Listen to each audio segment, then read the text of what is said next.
Akhil Bharatiya democratic नारी समिति डुकली संभागीय समिति का सम्मेलन रविवार को शुरू होगा। पश्चिम जिला माकपा मुख्यालय में आयोजित सम्मेलन में संगठन का विस्तार से विश्लेषण किया जाएगा। क्या है इसकी कमजोरियां, 2023 के विधानसभा चुनाव को देखते हुए संगठन क्या रणनीति अपनाएगा, इस पर विस्तार से चर्चा की जाएगी।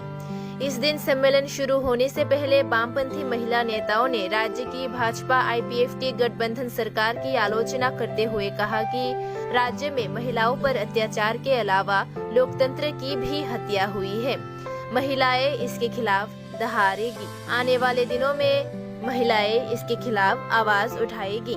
आज के सम्मेलन में पूर्व सांसद झन्नादास वैद्य ने महिलाओं के शोषण को रोकने के लिए और नशे के खिलाफ उठने का आग्रह किया और ये भी शिकायत की कि इस राज्य की सरकार को कई बार महिला शोषण को रोकने के लिए एक सर्वदलीय समिति बनाने के लिए कहा गया था, लेकिन सरकार ने विरोधी पक्ष का एक भी बयान नहीं सुना, जिसका नतीजा है कि पीढ़ी दर पीढ़ी महिलाओं पर अत्याचार बढ़ता ही जा रहा है।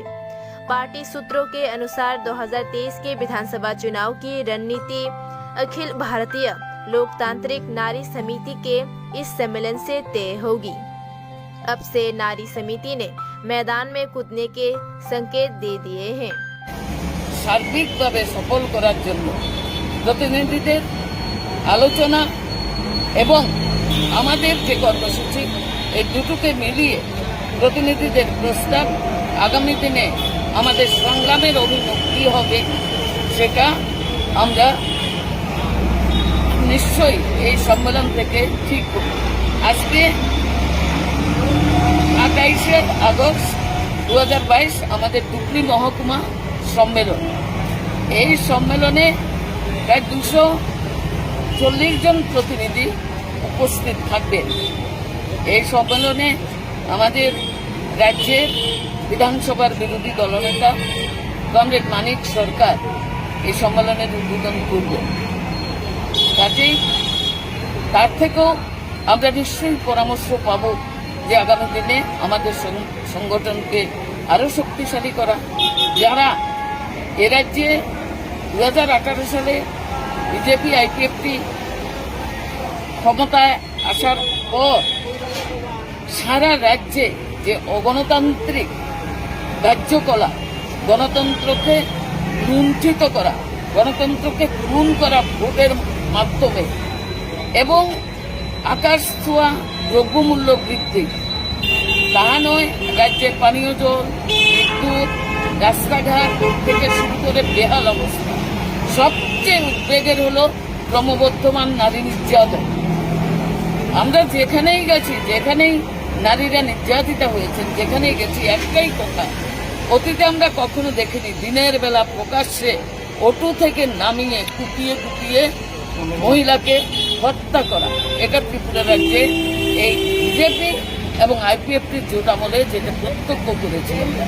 প্রতিদিন 4টা-5টা লাশ পাওয়া যায়, কিন্তু তার ঠিকানা পাওয়া যায় না। এরকম ঘটনাও ত্রিপুরা রাজ্যে আজকে সংঘটিত হয়েছে আমরা কখনো দেখি। কাজে তার বিরুদ্ধে আমাদের সংগঠন প্রতিনিয়ত লড়াই সংগ্রাম করে আসছে। আমরা সরকারের কাছে এটাও দাবি করব, আমরা দেখেছি বামফ্রন্ট সরকারের আমলে আমাদের রাজ্যের মাননীয় মুখ্যমন্ত্রীর নেতৃত্বে চেয়ারম্যানের নেতৃত্বে সর্বদলীয় বৈঠক করতে এই নারী নির্যাতনের সঙ্গে আপোষহীন সংগ্রাম আমরা যে রাজনৈতিক দলই হই না কেন আমরা করব। এই ব্যাপারে আমরা নিরপেক্ষ থাকব। এই যে আহ্বান, আমি জোট সরকার ক্ষমতায় আসার পরে যখন প্রথম বিপ্লব কুমার দেব মুখ্যমন্ত্রী ছিলেন, আমরা ডেপুটেশনে গিয়েছিলাম ওনার কাছে।